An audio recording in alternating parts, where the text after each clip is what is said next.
warahmatullahi wabarakatuh.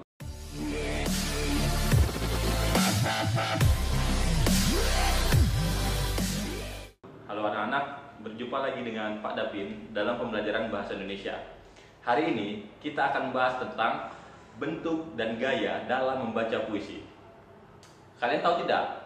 Ternyata di dalam puisi terdapat bentuk dan gaya. Jadi, bentuk dan gaya dalam membaca puisi itu ada 3 anak-anak. Yang pertama adalah bentuk dan gaya membaca puisi secara poetry reading. Jadi, ciri khas dari bentuk dan gaya baca ini adalah diperkenankannya pembaca untuk membawa teks dalam pembacaan puisi. Selain itu, untuk membuat pendengar ataupun audiens semakin mengerti atas apa yang dibacakan oleh sang pembaca puisi, sang pembaca puisi dapat melakukan gerakan seperti duduk, berdiri, dengan ditambahkan lagi oleh gestur-gestur tubuh seperti gerakan bahu, mimik wajah, serta dengan intonasi ataupun penekanan pada kata-kata tertentu.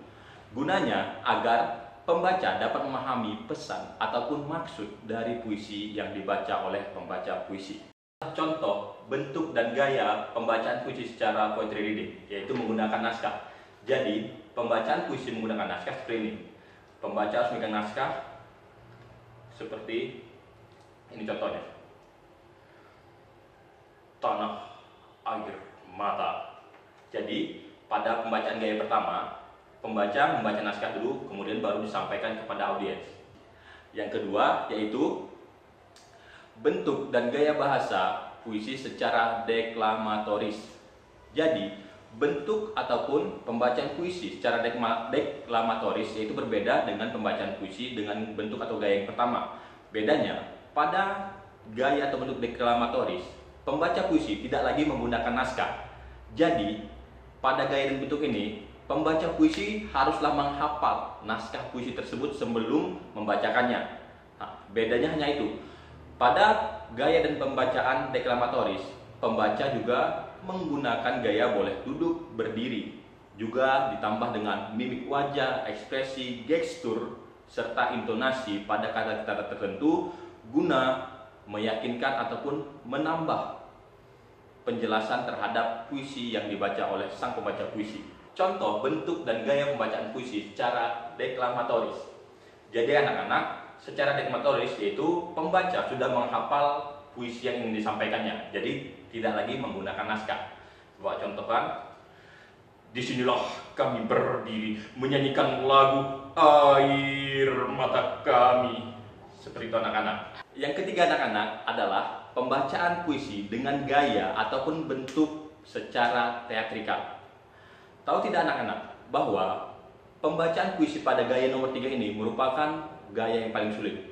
Kenapa? Karena pada pembacaan puisi dengan menggunakan gaya nomor 3, yaitu adalah pembacaan yang sangat kompleks, di mana pembaca bisa menggunakan kostum ataupun properti, serta penggunaan backsound seperti suara dentuman, teriakan, dan lainnya yang mendukung pembacaan puisi tersebut.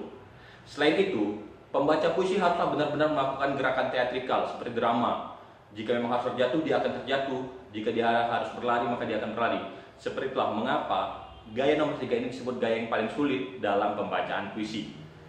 Namun anak-anak, setiap pembaca puisi bebas memilih gaya tersebut, tergantung pada saat kapan ataupun di mana serta situasi apa pembacaan puisi tersebut.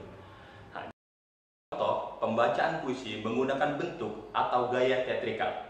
Jadi anak-anak, seperti yang dijelaskan tadi, bahwa pembacaan puisi dengan bentuk dan gaya teatrikal, kita itu bisa menggunakan gerakan yang mendukung pembacaan puisi tersebut. Contohnya, kemanapun kalian melangkah, kalian kan hinggap di air mata kami. Jadi anak-anak, seperti itulah contoh pembacaan puisi teatrikal. Jadi anak-anak, untuk materi hari ini sekian. Bapak harap kalian bisa memahaminya dan menerapkannya. Tugas hari ini, seperti biasa, anak-anak mencatat kembali materi yang terdapat di dalam video tadi. Oke? Sampai jumpa anak-anak, tetap semangat. Bapak akhiri, Assalamualaikum warahmatullahi wabarakatuh.